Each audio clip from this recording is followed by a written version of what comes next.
Okay, so we're in the OZTalmud Beit Midrash here in our first sugya of the famous 66 we're going to encounter over the years here, and we're on our way. And we've been learning Avodah Zarah. A quick reminder about where we are. The nations of the world were first on trial. God says you didn't really fulfill any of these commandments.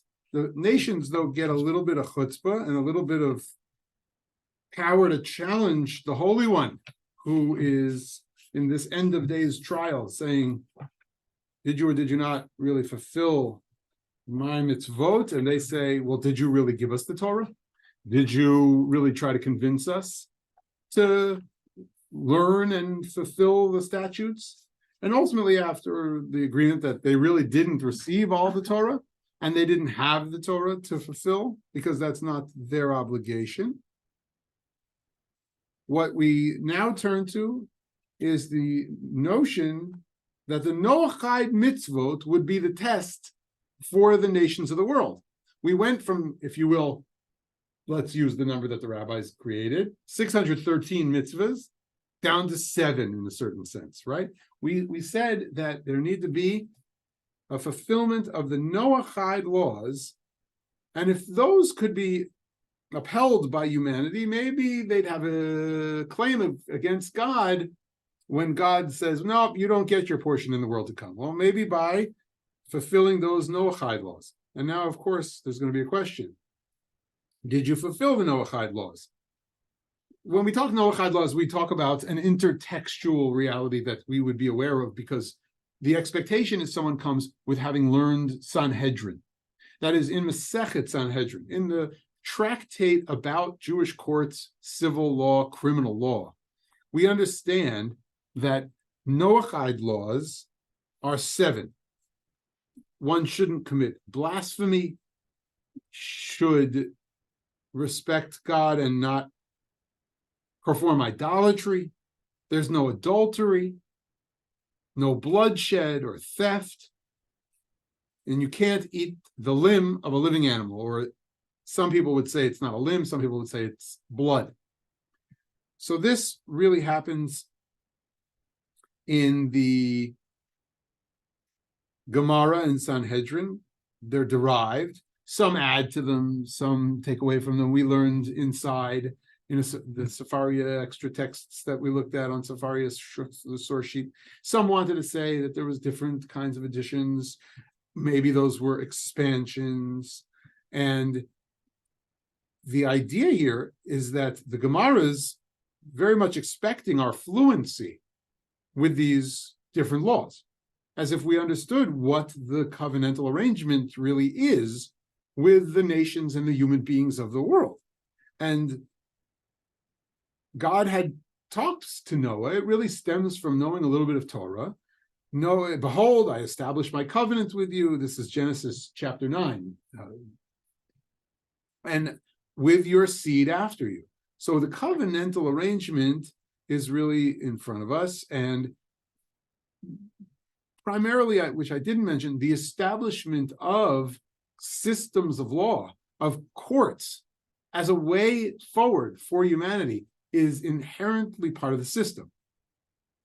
What I always find wonderful about the Noachide covenant is that it gives humanity a chance. It's a very universalistic piece within the Sanhedrin experience, the experience of thinking about the Jewish courts and the Jewish rules and the Jewish laws. And it kind of moves people from an ancient world of paganism to a very moral-centered, godly world, and asks for people to start deciphering what does that look like in practice. Right? It's the penumbra of morality. It's God who has no form, God who is the moral, divine source of moral inspiration, if not ultimate morality. Right? We could argue philosophically whether or not there's definitive moral laws at this time, but it's definitely this inspiration towards bringing into action within societal structure, within geopolitical arrangements, the kind of legislation that Torah represents for us later on as a Jewish people that for all humanity is supposed to really make them godly, which is why in Avodah Zarah, we're really talking about, did you live up to my standard? And here's the text coming on the screen to say where we are. Did you hear my standards? Did you understand that I had standards for you? Miyad omer lehem HaKadosh Baruch Hu, harishonot yashmiunu. The first covenant, the first laws will testify. Shenemar v'rishonot yashmiunu. The Gemara brings a verse from Isaiah and announced to us the first things. Now, again, taken totally out of context, use of a verse from the prophets is allowable within rabbinic hermeneutics to say the first things are obviously what? Sheva mitzvot shekibaltem heichan kiyamtem. Those first mitzvot that the word rishonot is referring to. So, did you really fulfill those? Let those be what you testify about. And then there is this assertion that they didn't fulfill those laws. At least they didn't fulfill them to God's expectations, even if they tried. And from where do we derive that they did not fulfill them? The Tani Rav Yosef, Amad Vaimoded Eretz Ra'ah Vayater Goyim. Rav Yosef taught he stands and shakes the earth. He sees and makes the nations tremble. So again, quoting a verse from the prophets, Habakkuk. That's one of the Treasar. That's one of the what we call minor prophets, to remind everybody that when you say a minor prophet, it has nothing to do with the job title. It's not like a job title. It's not like he's the minor one versus another major prophet.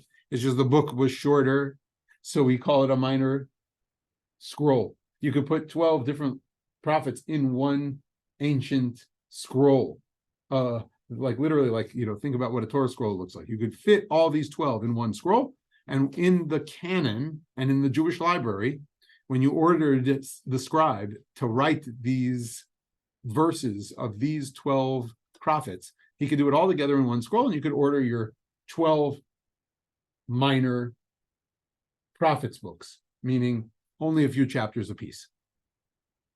So Habakkuk is brought, just like an Isaiah verse could be used, a minor prophet's verse could be used. Doesn't matter, again, the length of the book, but we learn what God did in terms of those nations of the world, my Ra'ah.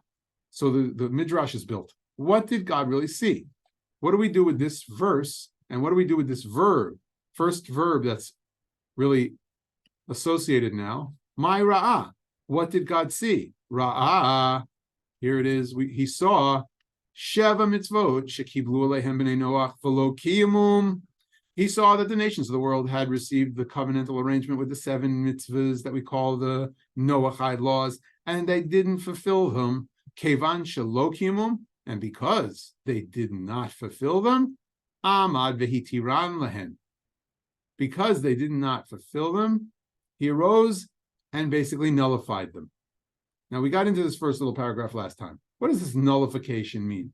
Well, God says in a certain measure, it seems like within the Midrash, God says with a certain amount of mercy, you know what? I see they can't even really live up to it now. Okay, maybe in the future they'll live up to it, because remember the Noachide laws, when I talked about chapter 9 in Genesis, it said for you and what? Your generations to come. So internally, the Midrash here is further explicating the original verse about which we know the Noachide laws stem, from which the Noachide laws stem, the relationship of God giving a covenant with humanity. And so God says to them, maybe, I'm nullifying this for you guys, and I've nullified it for you people. And the Gemara goes on, but says, Itagore. Do they gain from really not obeying, not fulfilling this covenant? Im kain matzinu chotei niskar. If so, we're going to find that a sinner profits from transgressing. So how could it be that God really gives them a pass? God has to hold them accountable. If they're not going to fulfill the basic covenantal arrangement of the Noahide laws, I have to hold them responsible. Well, we go further. Amar Bareda Ravina. Mar, son of Ravina, says,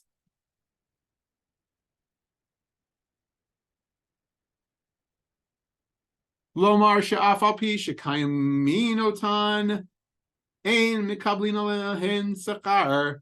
Wait a minute. This serves to say that even if they fulfill the 7 Noachide mitzvahs, they do not receive a reward for their fulfillment. It's not that God permitted them not to do the Noachide laws. It's that God permitted them to do the basic arrangement of the covenant. And when they do the basic covenantal arrangement, they should receive a reward? No. They should do what they were meant to do as human beings. Be moral enough. Be covenantal enough. Be godly enough. Or not even just in that vein enough, but rise to the occasion of at least being that good of a human being. You know, this is an interesting kind of thing, right? Because I was listening to a story that someone was telling me regarding someone hiding Jews in France. There was a Catholic family that hid Jews during the Holocaust. And they wanted to honor him as one of the righteous of the nation. And they were going to honor and call him, what do we call the special row there in Yad Vashem? We say that they are righteous Gentiles.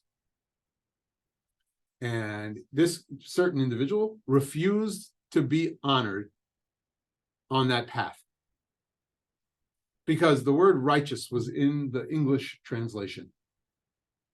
Is it righteous? Like the way Noah is righteous? It was as if he knew the Rashi on the Torah that we quote sometimes about Noah. And that is, the Rashi says, so righteous, he's called a tzaddik, one of the few in the Torah. But if he would have lived in the age of Abraham, would he have been such a righteous soul? This guy said, I lived in the time of absolute evildoers in Europe. I did what was basic morality, basic biblical morality. I hid these people, yeah. Did I take some risk? Sure. I'm not taking an honor that says I'm so righteous. No, I'm not saying that others, you can't really tell their story and say they were really righteous Gentiles in the face of great danger and a threat to their lives. But what I am saying is that the Gemara here is entering into that kind of debate.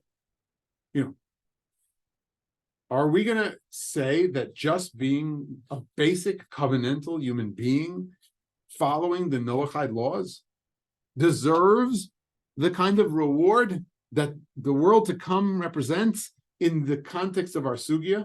I say in the context of our sugya because, again, there's lots of different thoughts about what that next world is in Judaism, and we're not getting into that whole philosophical debate, and we're not looking at all the different texts we could look at. If we had a semester long, we could have a class about the ideas about what Olam Haba, what the next world really is. But in this context of this Gemara, we're talking about God here entering the peoples and the nations of the world into the next world. This is the eschatological moment. And this is the Gemara turning here and saying, they don't receive a reward for fulfilling those Noachide mitzvahs. That's the very basic stuff that a person should do. So let's talk about that for a minute. I'd love, before we go on, to see if you have any reactions to that. Let's see, our questions. Let me stop that because we're going to get into a different kind of little twist of the sugya. Thoughts about this notion? Where we are, Ari's got that story. Can you hear Ari? Was the French person ever convinced to no. get on it? This certain individual never accepted it. That's very good. Yeah, Ron. First of all, they call them Chasidei Umot HaOlam. Chasidei, that's it. Chasidei Umot HaOlam. Thank you.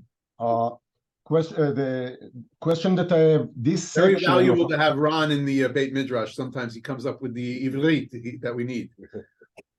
thank you. This section that we are studying now, is it in the Talmud Yerushalmi or not?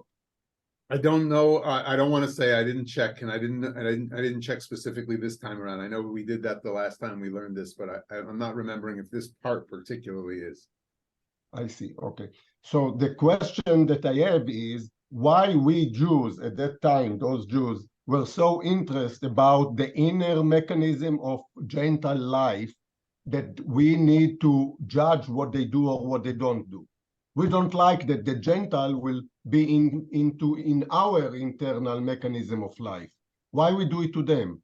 Why we pass judgment, not pass judgment? Why we are trying to learn, are they doing this or that? What ignite those people who wrote this chapter to look into this with such a magnifying glass? It's such a great question, Ron, and I'm going to answer it a couple of ways. Let me just ask Ari, since he's in the Beit Midrash. You can actually all see the collection we have behind Ari because he's on his phone and he's got books behind him. Can you go and get me the Jerusalem Talmud AvodahZarahpp, and maybe we'll open it quickly and be able to see whether or not this is in there, even to start the sugya, because I don't remember if this whole sugya is there or there's little pieces of this sugya or exactly how it's presented. So Ari's going to see if he can find the volume. Let me tell you, to answer your question first, Ron, the whole idea of defining who is on the inside group and who's on the other kind of in the other group or defined as a people and what their ways are versus what our ways are is a very, let's say in our terminology, ancient ways of thinking that seemed to be part and parcel of literary production, even when people were writing about the dramas of gods in other cultures where gods there and the drama of the gods were going to be the first stage plays. They still wanted to know who was Athenian, who was Spartan, who was from Crete, who was from these little tribes from this little boot of a country that's going to become Rome, who was Germanic, who was Visigoth. These were tribal inclinations within the structure. Yuval Harari has given a talk on okay, don't worry, come back to the table.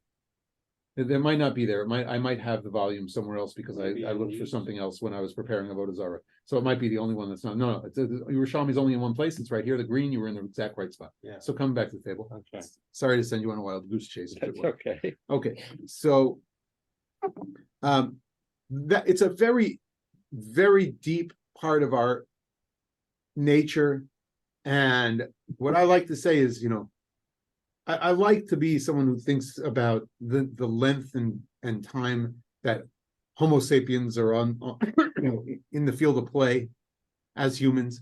Somewhere in our consciousness, there was a moment, there was a blossoming of thinking about deep family and tribal connection that got us into literary production and started us into creating geopolitical little cities, micro city states. And we would say, we live here and you live there, and we attach names to them, and we called citizens of those places by the names of those places, and we then created people's names and terminologies of peoples. And that goes back to, 15th, 14th, 13th century BCE. Fast forward, we inherited that. And in the Mishnah itself, as with the Tanakh, there are peoples defined. There are ways of certain peoples that are called the ways of the other peoples, Darkei Canaan, Darkei Hem, all those other peoples. We are somehow inclined to define ourselves and define others the Talmudic project, and now you get into another lecture that we had to study in Talmud class with Aryeh Cohen out on the West Coast. Levinas and Daniel Boyarin, two great scholars of Talmud. Boyarin, a more modern Talmudic scholar at Berkeley. Levinas, the great French intellectual, mid-20th century, used to talk about just what it means to be able to see the other, both in negative and in positive terms, and that it's not all the time negative. Levinas started to define others as others who are made in the image of God, and picked up with the line of thinking in the Torah about people being in the image of God, despite their not being exactly like you, exactly like me, exactly like us. And that the definitions, which sometimes seem to be othering in the worst of ways, are sometimes recognizing distinction among others in ways that are very positive towards defining the responsibilities that we have towards each other and towards them.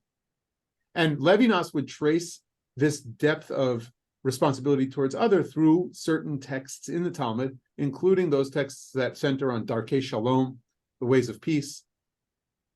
Tikkun Olam as an initial Talmudic term to talk about the way neighbors and neighboring peoples who don't come from the same ethnic background live together and share resources. And so he traces in depth the way that it helps societies understand their obligations and moral responsibilities towards each other, to the point where he says the word responsibility, acharayut, contains the word other, acher, which is to some degree counterintuitive to the movement that thinks we're constantly so interested in othering that we seem to cast negative aspersions.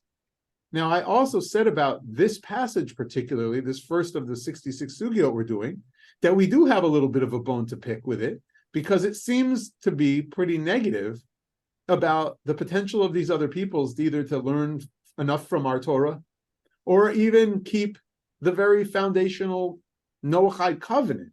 And I think that the Jews, in that sense, and this is why Aryeh likes Daniel Boyarin's work, he says in the great marketplace of ideas, we had some ideas that we were trying to market on the very level of saying, hey, why don't you be part of our group and not part of yours?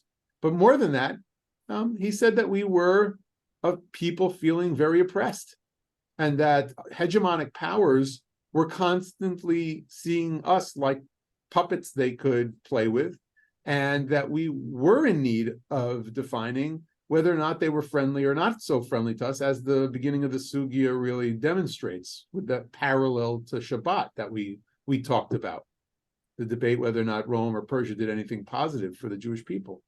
So it's a really good framing question for the entire Sugya, and important to realize from a Levinasian point of view, it could be about defining the other towards the inclination of morality and in responsibility, while at the same time that we see the dangers and pitfalls. And again, 19th, 20th century Jewish collections of wisdom seem to leave this one out when it comes to the way that we relate to others, if their focus was more of a universal morality for human beings that the rabbis envision, and a way for societies to really build together despite any kind of cultural differences.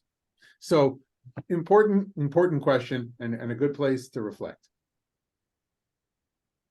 Other thoughts? Dale, I know you had your hand up. My comment was along the same lines as Ron. I remember from when I first heard about this as probably a young teenager, why would you expect that other nations would necessarily follow these laws? The whole world, when this was written, had idols. I probably didn't understand the narrow definition of adultery that Judaism uses, that men really are pretty free to go to prostitutes, and that's not adultery. But that seemed like a law that would not be universal. It's the thing that strikes me today is what is killing. Most societies allow killing in certain circumstances. So it never had the ring of universality. And as my understanding has changed, that statement has stayed the same. How could these be universal laws? Yeah, I mean, with the inclination towards, let's say, refinement of the law and the distinctions that we draw out when we start to figure out exactly what they mean to different groups, to our people and to others, you might have a problem just saying this is a universal code, or there's any kind of universal code, and where one applies to a Jewish soul versus other souls. This is all kinds of Talmudic reasoning that we have to wrap our heads around as we get more mature and can see that these things naturally unfold in a kind of, Robert Cover kind of way, a nomos kind of way, that the narrative of our lives and how things unfold makes the difference it goes beyond just having a codified reality. So I think that's a little bit what you're addressing. But let me say what you made me think about with your comment was this notion. And by the way, Dale's describing a way that adultery was once understood, that has been severely limited and altogether nullified, so men don't get excited, right? I mean, there's no allowing prostitution in the world, even of Haredi Judaism, and it's kind of like when we learned last year, I think it was last year, about you could smack a student if you were a teacher, and how over the years that's just been legislated out. It's taken a little longer than we would have liked, and the voices that said absolutely no always had to contend with the notion of corporal punishment and kind of chastising children or students in physical ways. But you could see that the line of thinking that this was unhealthy was always a part of it, and that it ultimately becomes outlawed in the state of Israel through halachic means to make it decisive is just simply an expression of we know this was always the way we should go, to not lay a hand on, and we now need to legislate it. So there's some stuff in here that organically I think people, they kind of tended towards, and that is, these laws that are on the table that are supposed to really apply to everybody set the stage for creating at least some moral framework of thought. Killing is bad. Adultery is bad, or relationships need to be made into pure and holy relationships. How will we accomplish that? Asking these questions start us down moral pathways. They are guiding lights. And we're interested to see what was unfolding in the societies around us if they didn't have the kind of legal analysis that Torah represents, legal analysis that Talmud represents. Our Talmud is 3 times the length of, the Code of Roman Law, basically. So we have a lot of discussion in here, and we have a lot of discursive discussion in here. Maybe some of that is reflective of the fact that we were trying to refine, and we expected more from the peoples of the world. There should be more refinement, and based on what we saw in the theater of life in these kinds of societies, we constantly are in dialogue with it. And again, back to that notion that Ron was bringing up, whether it looks like we're positive and have a positive inclination towards it, or it's negative, both are inherent here. The fact that the peoples of the world even have a chance before God to say, we did this Torah, we did enough for the Jews who have Torah, please count that for our credit, give us some credit for that. That I think is inherent to the passage and what the rabbis are grappling with. All right, so move on. Good. Let's get some more text. Here we go. Now the Gemara is going to say, V'lo, and aren't they rewarded for fulfilling those mitzvot? So here's the possibility. The Hava Amina, that they are rewarded for fulfilling the Noachide commandment. V'hatanya, I have a braita. Haya Rabbi Meir Omer. Rabbi Meir would teach the following: Minayin shafilu goy v'osek b'torah shehu kachoen gadol. Wow, what an assertion! Just listen to that. Now, despite the fact that the rabbis had a little bone to pick with the Kohanim, and they were going to displace all of the Kohanim, and that part of the history of Talmudic life is that the rabbis have to assert themselves over the Tzedukim, or the Kohenic type of Jews, the temple-oriented Jews. This is a big statement to make. How do we know that someone who is from another people, a Gentile, who is Osek b'Torah, who engages in Torah, is like a high priest, is like the Kohen Gadol?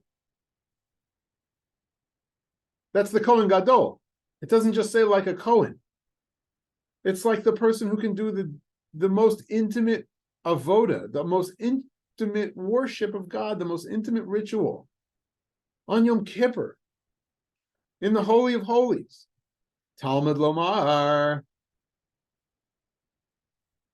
The verse states, now, again, people see this in the Hebrew, and just to remind us of technical terms, Talmud doesn't mean, in this case, like the whole Talmud here with Mishnah and Gemara.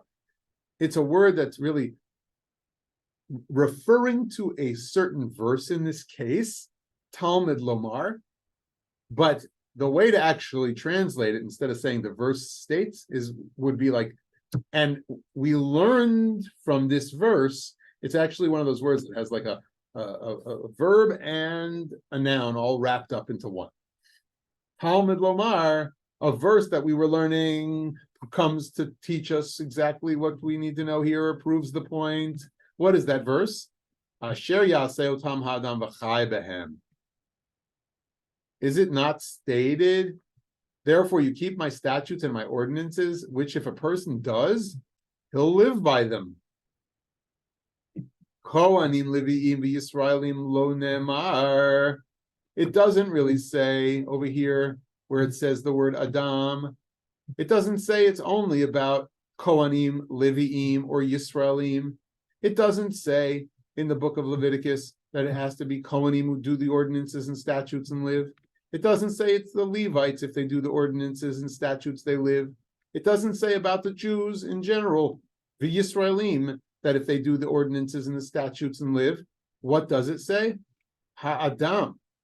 It's the general word that's used in the book of Genesis in chapter 1, chapter 2. Since it says generally, ha'adam, human beings, ha'lamadita, so you learn from that one word, she'afilu goy v'osek b'Torah, that even if it's a Gentile and he's someone who learns Torah, harehu kechoen gadol, he is like the high priest. And it must be that he's rewarded for doing any of the ordinances and the statutes. But Eila, Lomar lecha, rather the verse serves to tell you, She'ein mekablin alehem sachar k'mitzuveh v'oseh, Eila k'mi she'eino mitzuveh v'oseh. Rather, here's what the verse really tells you, that they don't receive a great reward for their fulfillment like one who is commanded and does them or fulfills them. Rather, what? They receive a lesser reward, kamisha eino mitzuveh, like one who is not commanded and does them. The Amar Rabbi Chanina, gadol ha-mitzuveh va'oseh, yoter misha eino mitzuveh va'oseh. And this is a foundational principle that comes in Kiddushin, comes in another tractate, it's an intertext, and it's in the tractate of Kiddushin at least, and in other midrashic passages. And it says, let me tell you what our principle is. Greater is the one who's commanded to do a mitzvah and performs it than the one who's not commanded and performs it. Now we get into that discussion vis-a-vis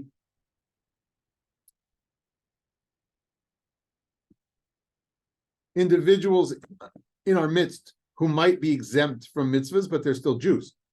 Like if I'm blind and I am required by mitzvah to read the parsha 3 times during the week, and there's a mitzvah that I do reading of the parsha once in Hebrew, twice in Aramaic. What does it say about a blind person? He's exempt. They didn't know from Braille. And so if I do it though, because I've memorized the whole thing, and by the way, in our tradition, memorizing a parsha is the same as reading it. If I say each word out loud in my head, that's why a blind person can actually read the Torah. So our version of reading is a little different in the world. But I might be exempt from it because of the disability. Sorry, I thought that you're not allowed to memorize the Torah. You can only memorize the oral law. No, here we have a different distinction for someone who's in this unique situation. So it's only the person who's blind. I mean, someone who's not blind would be required to put their eyes on the scroll. It's a very interesting area of halacha, right? With people with unique abilities and what we would consider to be disabilities. And then it's whether or not they're technically commanded to do something versus patur, exempt, and whether or not they're fulfilling a mitzvah is even asked by the rabbi. So is it a mitzvah if I'm not commanded? Well, it's still a mitzvah, even though I'm not commanded, because I have this unique situation, I'm exempted. So anyway, the point is that if I say that I'm commanded and fulfill it as a principle, versus if I'm not commanded and fulfill it, I get a bigger reward. Again, despite all those texts that say you shouldn't do them all for a reward, but this is putting some system of like the notion of reward on the table. It's true, and we're entire sugya in AvodahZarahpp that has some reward as if God is really granting a reward. So it's okay. You can like kind of live in the space of you don't do anything for a reward, and there are things you can do to kind of get your reward. You have to live with both. It's both and tradition. It's a both and tradition. And so we see that what they bring down in the Gemara at this point is this tradition that if you're commanded and do it, you get more of a reward versus if you're not. Now, backing up from that, just on that principle alone, what's your initial reaction? Because that's a very kind of unique assertion within the Jewish tradition. If you're commanded and you fulfill a mitzvah, you get the reward. And if you're not commanded, but you do it, then we don't really count it as great a commitment, a performance of mitzvah, something to reward. Let me take it one step further before I ask you for a reaction. We have all these kids, we teach them good values, right? We say, today, I want you to be here, I want you to pack up this, I want you to be part of the crew that packs up lunches, and you're commanded to be here. You're required to be here, right? I'm going to require your community service. It's at noon on Sunday, you be at the shul for an hour. Well, if that kid comes at noon and does it for an hour, according to this limud, according to this Gemara, the fact that he was commanded to come and pack up the sandwiches for the crowd out waiting in line for the bagged lunch, he gets more of a reward than if he decided himself on a Sunday morning to get up a little earlier and make it to come and pack the sandwiches and to do the kindness. So I want you to think about that. Why would that be the general outlook of our tradition? What could we say about it? And does it resonate in your life? And how? Or how might it? Sometimes we got to bring Gemara right to our lives. So I'm stopping here. Ari. It seems contradictory. I mean, because if you're doing something out of feeling, you would think that it's actually more than someone commanded and forced to come. The person that's coming may not have wanted to come, but he was forced to come, doing the chore. So you're saying he's getting more of a reward. It seems contradictory to All right. me. So it does seem contradictory to a lot of people. There's a lot of people who take it up. The commentators have real trouble with it. Seems totally contradictory. Wait, I want there to be kavanah. I want somebody to come with intentionality. How can it be that you get more of a reward if you're required and you come to fulfill it? All right, let's say more about it before I tell you some of the answers. Ron? It reminds me when my kids were young, every time we went to soccer or whatever, they just show up, they get a trophy. With the chip, it's in my opinion, it's reducing the value of the whole purpose of what we are going to do if everyone is getting reward by doing what they're supposed to do, part of their daily jobs, or whatever they're involved in. So I have like 50 trophies of something they just showed up walking on the field. It's like it's mozil את value. It's reduced the value of the whole target or Okay. of the whole issue. Okay, there's a distinction between showing up at noon and actually fulfilling what the requirement of the job is. So over here, if they just showed up at noon and they didn't really, play in the game, and they didn't fulfill their obligation to the team, and they didn't get better because they were dedicated to self-improvement, I'm not sure we would call that mitzvah. I'm not, No, they're not playing, but it doesn't matter if you win or not, you get the trophy. Okay. Aaron? So it's a perplexing question, but it appears to me, or just thinking about it, or I wonder if it's really because there's a relationship between these two people, one who said, this is your responsibility, and the other one who says, okay, I accept that responsibility. And it's sort of a team. It's a team relationship rather than the spontaneity of someone just saying, I ought to do this and showing up. And I'm still troubled by, maybe trouble is the wrong word, but the example you gave before of the person who hid Jews, the Gentile who hid Jews and would not take recognition for that because it was really just being a decent person. Why should you get a reward for being a decent person? I don't know if there's any relationship with the two, but I'm somewhat in awe of that. Okay, good. Yeah, Judy. Just, it occurs to me that there are kind of two pieces to this, because there are some mitzvot where there's a moral judgment. It's kind to do it. But we also have a lot of mitzvot that we don't know why we're supposed to do. And if the idea here is following God's law, then in a sense, the only motivation that we care about is God said so. Yeah, if mitzvah means God said so, and then we do it. The rabbis, you could understand why the rabbis thought that was the greatest. Mm-hmm. Right? Because they really want our allegiance to be, in the end, to the Kodesh Baruch Hu, to God, who has this plan for the Jewish world. And it takes you to align your ratzon, to align your free will with God's will. And thusly, the Gemara argues that you'll get a reward for that because it is the extra piece. It's the human being plus the alignment with heaven, and therefore you get it. But it seems somewhat counterintuitive, as Ari said. And it seems like if you just show up for that with no intentionality at all, because you don't really do the alignment, you get Ron's problem. You get the trophy anyway. And is that really a way that we want to have people engage and embrace, especially in the mitzvah that requires the moral alignment and responsibility that, Judy, you just talked about?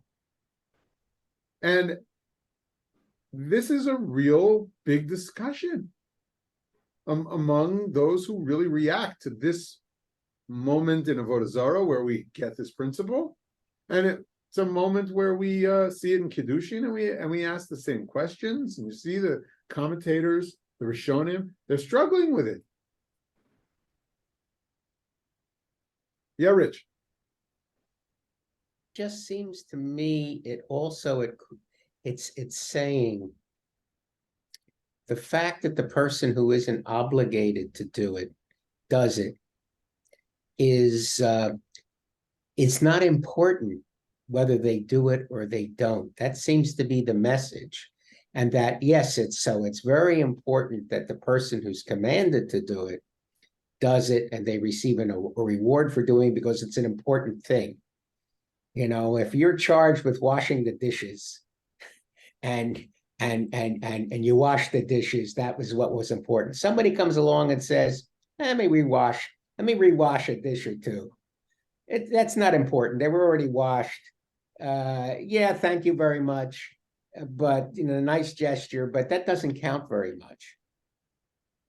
That's sort of what's playing in my mind, that the person who isn't obligated, the thing that isn't obligated, is not considered to be an important fulfillment of anything. Yeah, Ari? But these are not the same examples.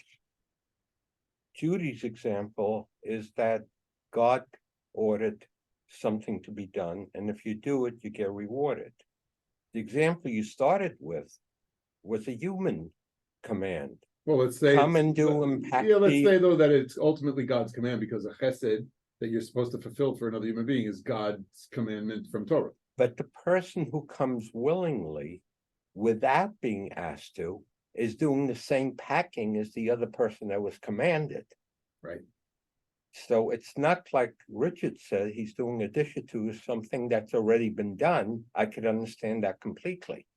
But I think these are totally not together.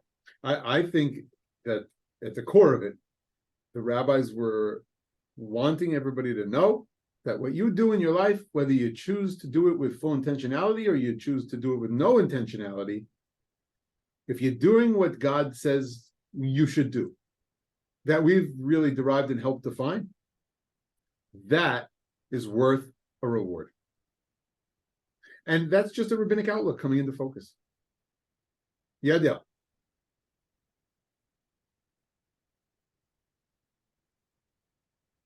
Dale, did you put your hand up? Is you mute her? Sorry, I forgot to unmute. Yeah. To phrase it just a little bit differently, this is a value of a culture that spends its time trying to figure out what we are commanded to do, and puts a strong value on not just generally trying to be good, but really getting into the detail of what's commanded and what isn't. Absolutely. Yeah, said beautifully, and a nice way to rephrase. And I think that one of the pieces here that the rabbis are grappling with is, if we have all these commandments, why doesn't the world have all these commandments? And as Aaron, you brought up the whole connection back to the story about the righteous Gentile, from the Chasidei Umot HaOlam run, from the righteous folks who are out there. Shouldn't he get a reward then? Because in essence, he's commanded. There's moral commandment in the Noahide covenant. And the Gemara here seems to be playing with this idea that it's not really something they're fulfilling, but they are fulfilling. And if they are fulfilling, and we say that those human beings are commanded and they have the ability to fulfill them, should they get the same reward as the Jewish people who have all these commandments? Because as Dale just said, the whole culture is a culture of trying to understand exactly what we're commanded to do and how we fulfill it. So it's just a very deep conversation that doesn't have an end point, but it's one that we have to tease out every time we encounter the thinking here, and why one would get more reward and why one wouldn't, and how that relates now not only to Jews who feel the commandments or don't feel the commandments, but others in the world who might or might not be commanded and really they know these mitzvot. The Gemara is really trying to ask some of these questions. Rabbi, is there an incentivization in this as well? In other words, are people well, I keep saying that. Are people incentivized in some way to follow a path? And there's a reward because they're incentivized? Or I think the rabbis are always interested in incentivizing mitzvahs, incentivizing connection to godliness, incentivizing Torah connection, incentivizing Torah learning. And that's always part of the project, definitely. And then for the people of the world, if there's even a little reward, might it incentivize them?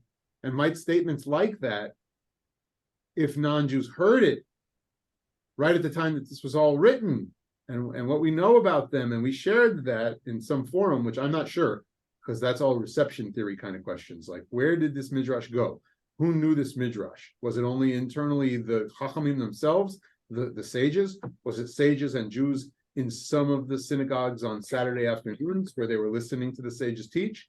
Was it written for encounters with other peoples of the world?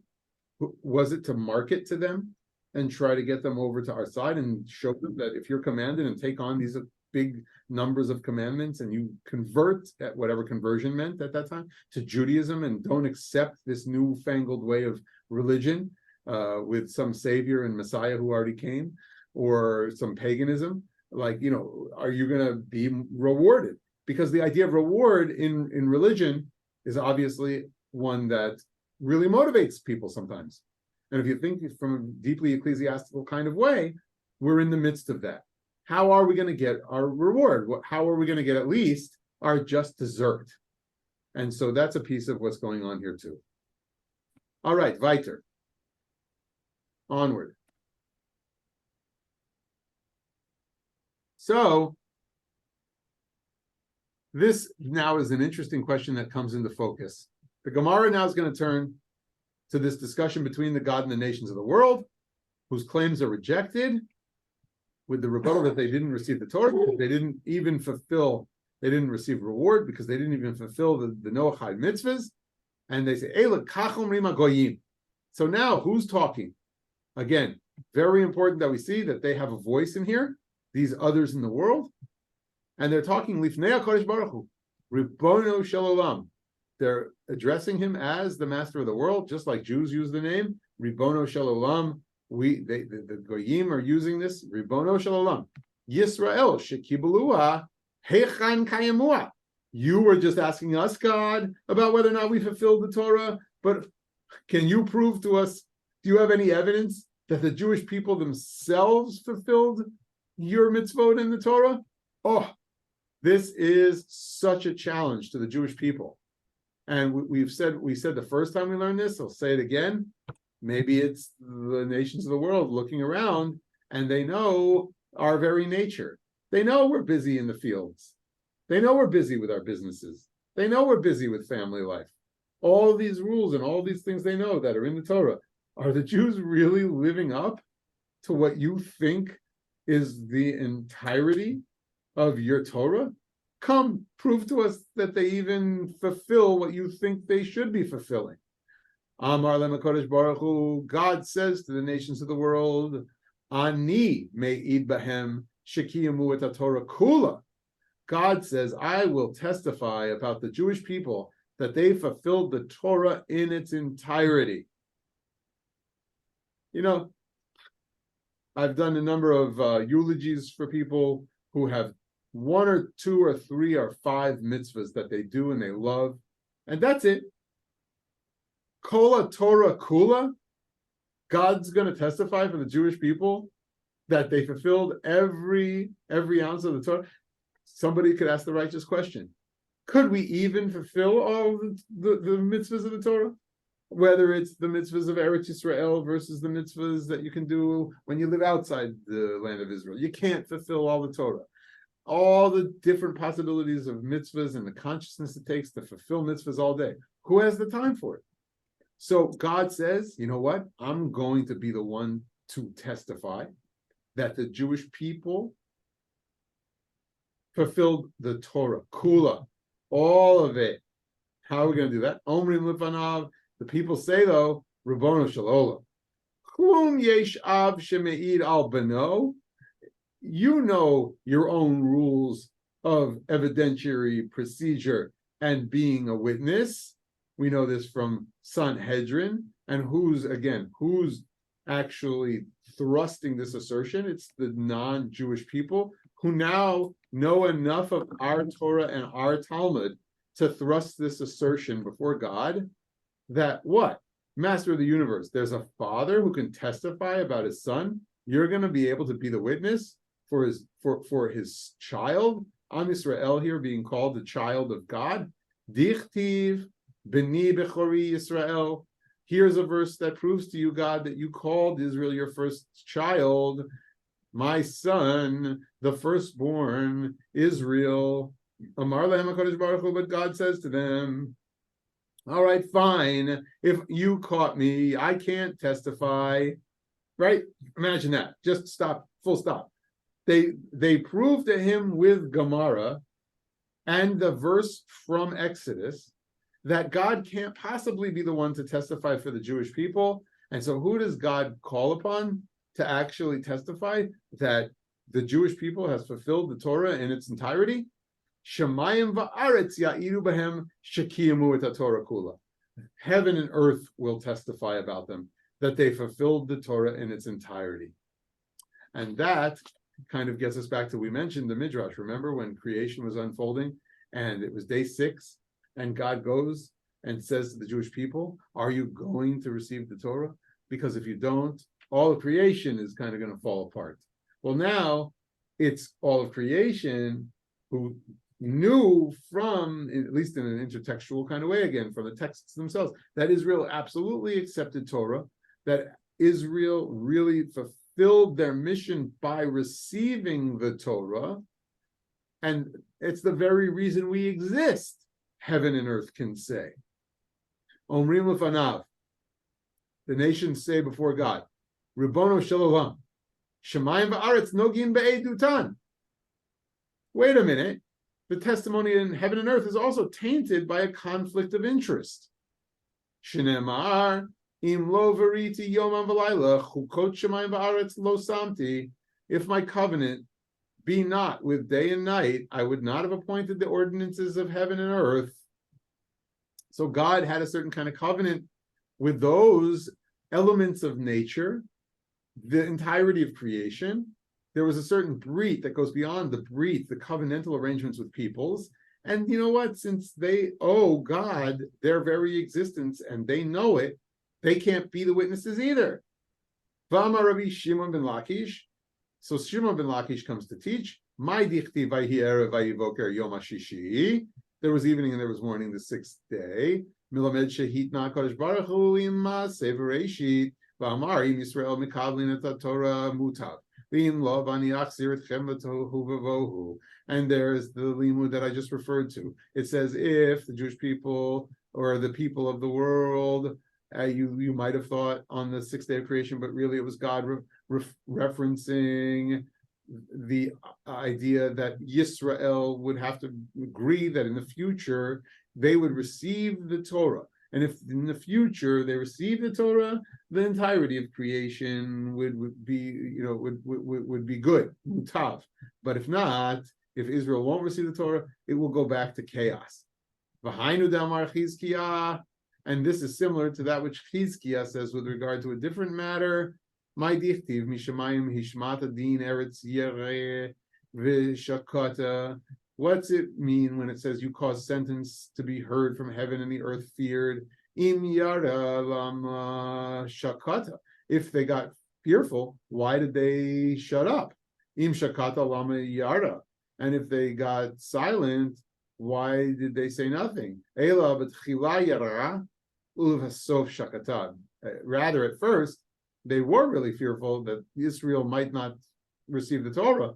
So therefore, in the end, when they agreed that in the future they would, they were able to be quiet. Amar lahem HaKadosh Baruch Hu. So God says to the nations, Mikem yavo v'ya'idu behen b'Yisrael. Okay, fine. You're telling me now that there's a conflict of interest with the heaven and the earth? Let witnesses come from among you. That Israel kiyamu et Torah kula. That Israel really fulfilled the Torah. Oh my goodness, this is going to now turn the nations of the world into the witnesses as opposed to being on trial by God for their potential reward or their sentence based on their guilt. The Sugya takes such an interesting turn because it now has the nations of the world, individual people, are going to come and testify that indeed the Jewish people were righteous, the Jewish people were loyal, the Jewish people were commanded, the Jewish people fulfilled everything that the Torah asked them to fulfill. And here's how it goes. Mikem yavo v'ya'idu b'hem b'Yisrael shekimu et Torah kula. Yavo Nimrod v'ya'id b'Avraham shelo avad AvodahZarah. Nimrod himself, you remember that midrash where he throws Abraham into the furnace and he's going to burn him? Well, he didn't engage in idol. He wouldn't change his ways even when faced with a fiery death. Yavo Lavan. Lavan would come and testify about Jacob, v'ya'id b'Yaakov, shelo nechshad al gezel, that he was not really suspect with regard to the robbery of the little statuettes. Tavo Eshet Potiphera, the Potiphar's wife, she would come testify about Joseph, v'ta'id b'Yosef shelo nechshad al avera, that he indeed ran out from the house and would not commit a sinful sexual act with her. Yavo Nebuchadnezzar v'ya'id b'Chananya Mishael v'Azariah. Nebuchadnezzar, the empire builder, the one who crushed the Jewish people, is going to come and be put on trial as a witness. Shelo ishtachavu l'tzelem, that these amazing colleagues of Daniel really didn't do Avodah Zarah while they were in the diaspora leadership roles that they were granted, even when their names changed. And Daniel was there with his friends in the book of Daniel. You see that they held fast to the Jewish ways, even though they were part of the Babylonian Empire. Yavo Daryavish v'ya'id b'Daniel shelo bitel et tefillah.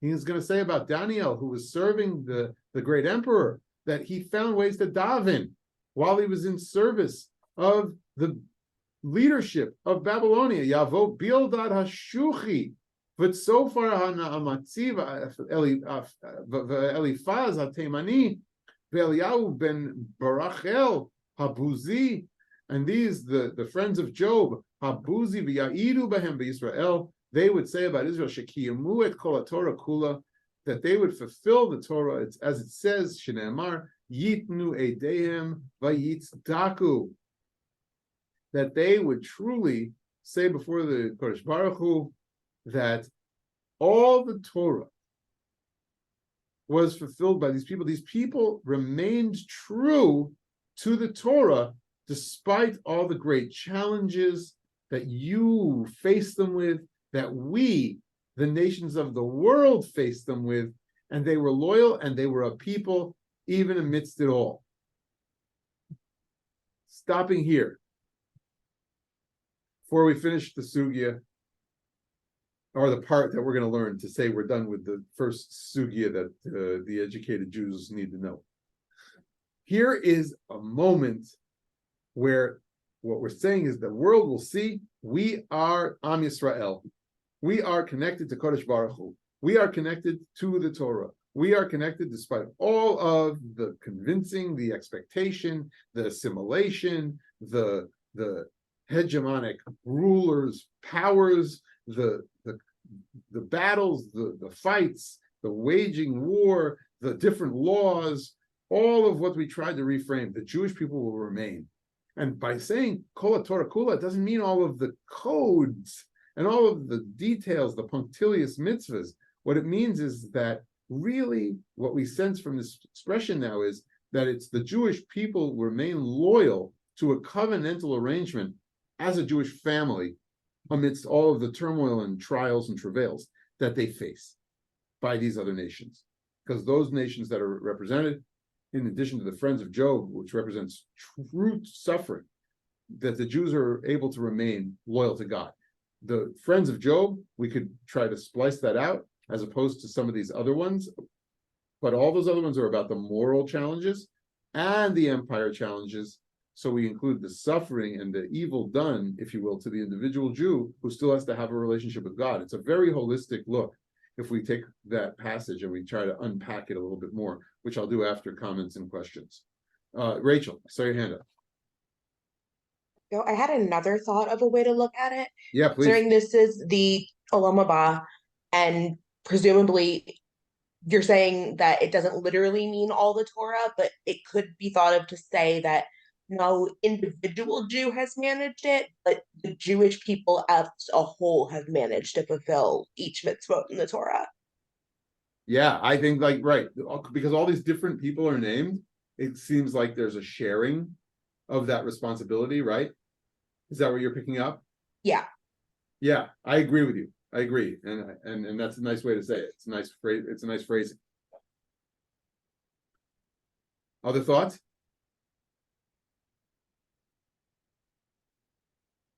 Let's think about who's named and what these really represent. What kind of challenges they represent. You've got Potiphar's wife. You've got Nebuchadnezzar. You've got Lavan. You've got Nimrod. You've got Job's friends. And some people who testify about Daniel's colleagues, the Babylonian leaders. Anybody want to take and unpack those a little bit more? One of them, all of them?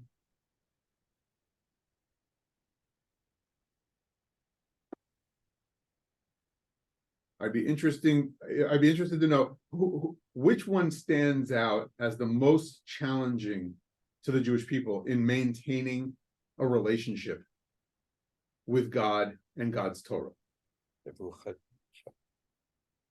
Which one, Ari? Nebuchadnezzar. Why? I mean, his whole purpose was to destroy different countries and all the civilizations. And he forced the Jews to go to Babylonia and sort of erase their entire culture. They tried to keep it and eventually were able to. But I would think from all of them, it was more of a systematic destruction rather than just, I'm against you personally, or Lavan or some of the others were on individual basis rather than the religion. Okay, good. So for Ari, Nebuchadnezzar really stands out. Any other thoughts? Yeah, Rich? Well, even though it's on an individual basis, Job is certainly the individual undergoing the most trial and the biggest test of adherence. Yeah, I mean, if you really think about the distinctions and differences between someone like a Nimrod or a Nebuchadnezzar, right? Leadership in Egypt versus the personal suffering that Job is really experiencing and the kind of challenge that really represents within that set of challenges that Jews have to take on and yet remain loyal to Torah. Like that one to me is the particular individualistic versus the Am Yisrael challenges of like a Nebuchadnezzar. So that you get both ends of the spectrum there. If the spectrum is, individual to my people, and I think it's a really interesting collection in that way. Dale, did you have something? You're off mute. Yeah, I'm just struck by how varied the examples are and how dependent on our enemies we become in this conversation. Yeah. And how about the enemies being the ones that even stir God to really thinking that God is going to testify and give us the reward for really lasting through all this stuff? Like they're the ones that are brought forward by the rabbis to say, you gotta kind of prod God along here to realize they really lived through a lot of challenges. I think that's the equal and opposite kind of what you're saying, though, right? We become Yes, absolutely. So listen to Jeffrey Rubinstein's scholarly work on this section. I've been studying. Jeff Rubinstein is a professor at NYU, a Talmudist, deals with the narrative parts of the Talmud very deeply in a literary kind of way, and then analyzes the midrashic structures and talks about the materials of the sugiyos.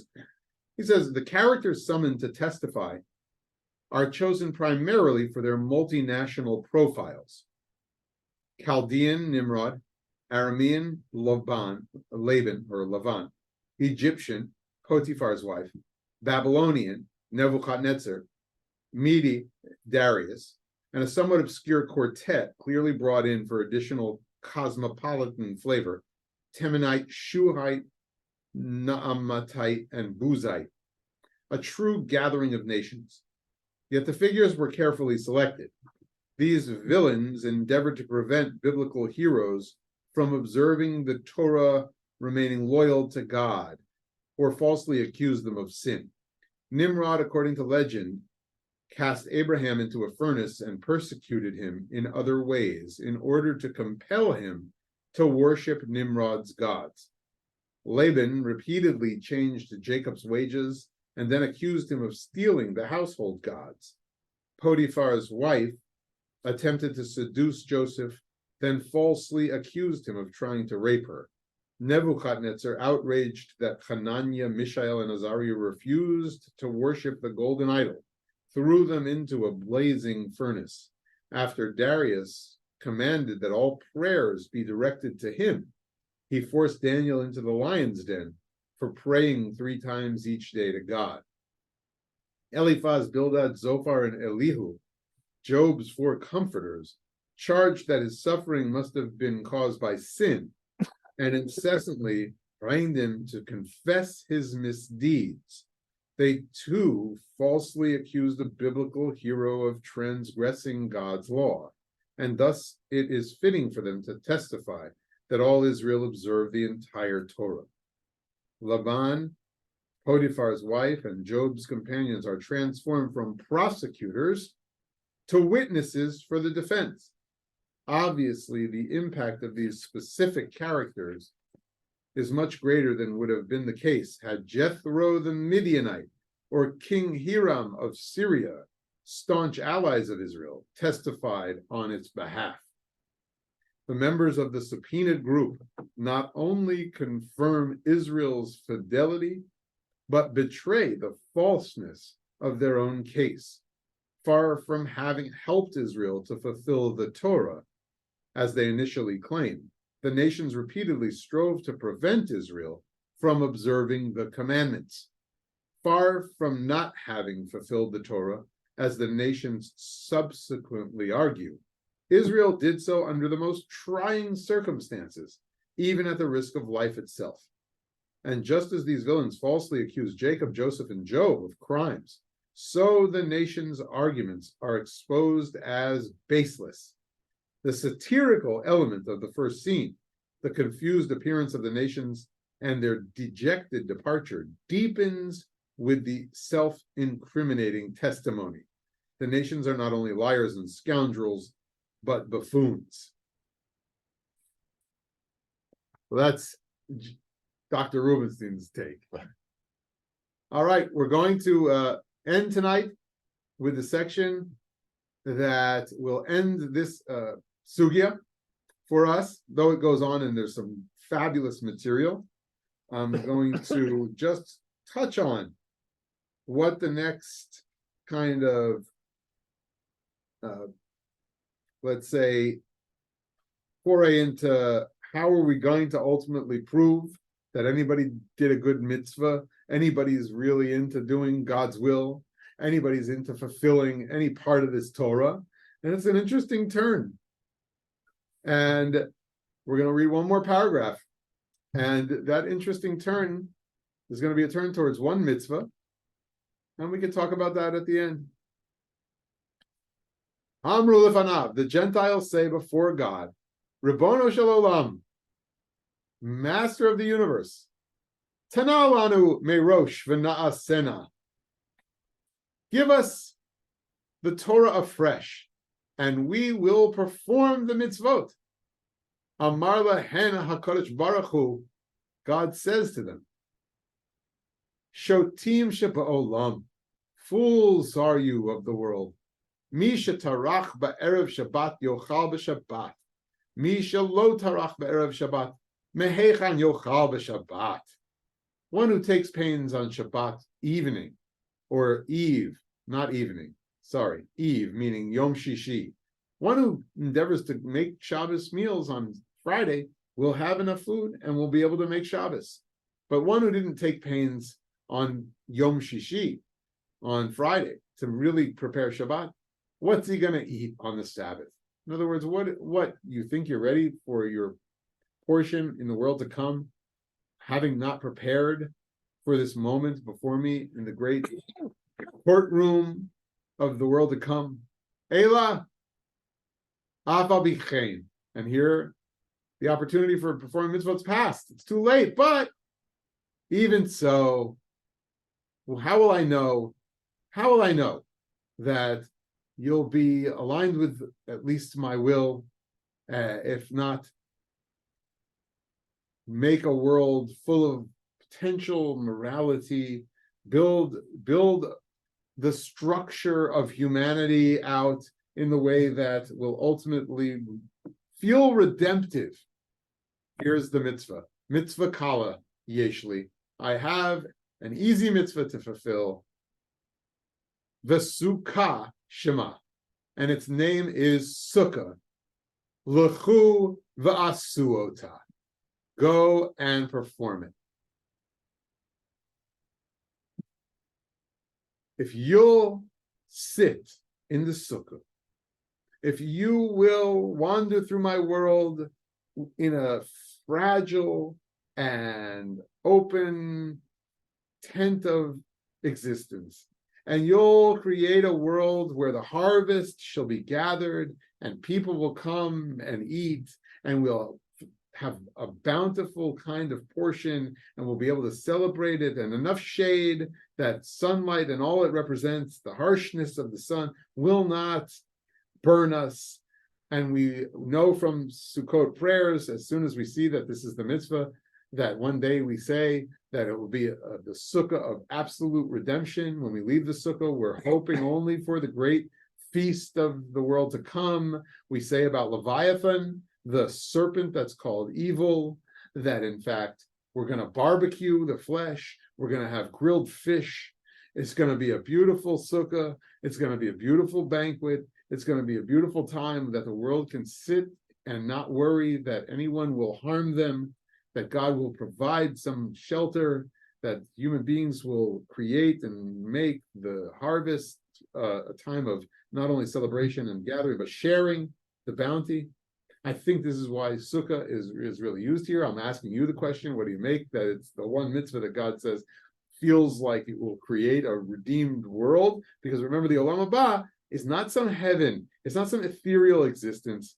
Olam Haba in many, many versions, and what we're talking about is an Olam Haba, a world to come, that is still this world, a fulfillment of the promise of God's moral teachings, of at least the idea that we can live as humanity, peoples, one people with another, one nation with another, one comity of nations, as we like to say, in the newer language of the United Nations Charter, and then that great declaration of independence for the land of Israel and the state of Israel and what we see ourselves as part of as the United States. There is a promise with this mitzvah, with this notion of Olam Haba, with this notion of a world to come, that we will be able to sit and not have to fortify, not have to have such walls.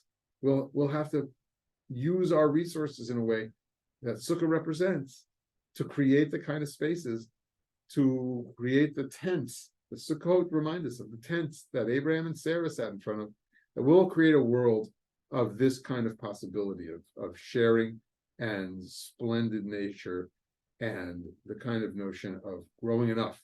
Notein lechem lechol basar, as the Psalm says, right? That Psalm we chant on Shabbat mornings, that we chant in the Pesach Haggadah, we call it the Great Hallel, right? And Sukkot, even though we're not talking about Pesach, is connected to the rest of the harvest festivals and the Yetziat Mitzrayim, right? The story of the going out of Egypt, and we can't but connect it there as well. And so we say that if history was about the peoples of the world and all of the arguments and all of the battles and all of the and all of the kind of struggles we had with peoples, one undermining the next, one banishing and exiling the next, one kiboshing and going to war with the next, and we know that is kind of the chapters of history, the situation of human history. We ultimately see that in Kilei Olam Chasto, the great Hallel. And what do we know by the end of that? Kilei Olam Chasto. We see that there's been all this battle, and we say that after the Jewish people were gathered, and after the Jewish people were let out, and after the battles with the kings, and after the battles with the nations, and all those nations represent those battles we need to have, that notein lechem lechol basar kilei olam chasto, that God ultimately there'll be enough lechem, there'll be enough bread, lechol basar, and the bread, it's symbolic in the Psalms of the harvest in general, and Sukkot is the harvest festival. So the quote-unquote end of all of this history, as we like to say, the end of history, or the beginning of a new world, right? The next world. And I don't want to use the term messianic age, because the whole idea of whether that there needs to be a Messiah for a next world, that's again something we could look at in Jewish thought. But this next world, it's all the key mitzvah is now going to be Sukkah. And it's going to go forward, and there are going to be pages within Avodah Zarah. One day we could get back and learn through the first chapter again, and it's an exciting chapter to learn through. But in terms of a sugya, that's where we want to stop it for the first one we're learning this time around. God says ultimately about the nations of the world, you know what? You can participate in my world too, in the world to come. You can be builders in the world to come. You know what you can do? You know which mitzvah will let me know that you're on the righteous path? Sukkah. So, what does it say to you? Dale? I like very much what you said, but I went in two other directions. Building a sukkah is not the simplest of the mitzvahs, so it seemed like it's giving them the non-Jews a little bit of a challenge. But even more interesting, I thought, is that a reference to the 40 years of wandering in the desert, and saying you have to go through the purification. Nice. I think there is a little bit of that. If we were going to continue learning, Dale, you would see how that comes out, because you're kind of going to, instead of the positive read that I leave it with and the redemptive read, I call that like sometimes my redemptive reading style, right? You'll see like they can't handle the heat. It's getting too hot. They haven't really built the shade part of it the exact right way. So I'll have to read more on my own. Oh yeah, so there's what to read there, and there's what to learn there, and even the Jews have trouble with sukkah sometimes, and everybody's got problems if they want to really create this world of redemption, as we know, and there's a lot of purification that still needs to go on, and we know we're in that, and I don't want to completely misrepresent the fact that it's not so easy to establish this, and we know that the mitzvah of sukkah in the end isn't the only mitzvah that someone needs to do in order to create the world redeemed that I even hinted at the rabbis envisioning. So thank you for noting that. Anybody else? Well, Tov, 8:59, and through our first of 66, Yishar Koach. So really, what's the next one? I can't wait. I'm going to prepare. We have a break over the Thanksgiving week.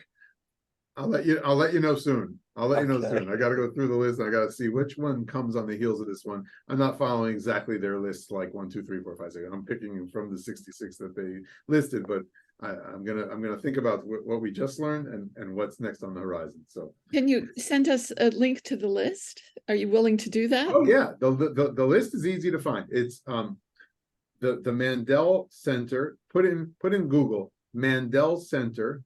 Yeah. MDEL. Top 66 Sugiyot. Okay. And you'll see they have it arranged only by English, ABC kind of alphabetizing. Yeah, you said. I'm just curious how many of them sound familiar to me. Sure. Okay, good. Enjoy the adventure over there. Okay, folks. Lila Tov. See ya the week Lila Tov. after Thanksgiving. Laila Tov. I love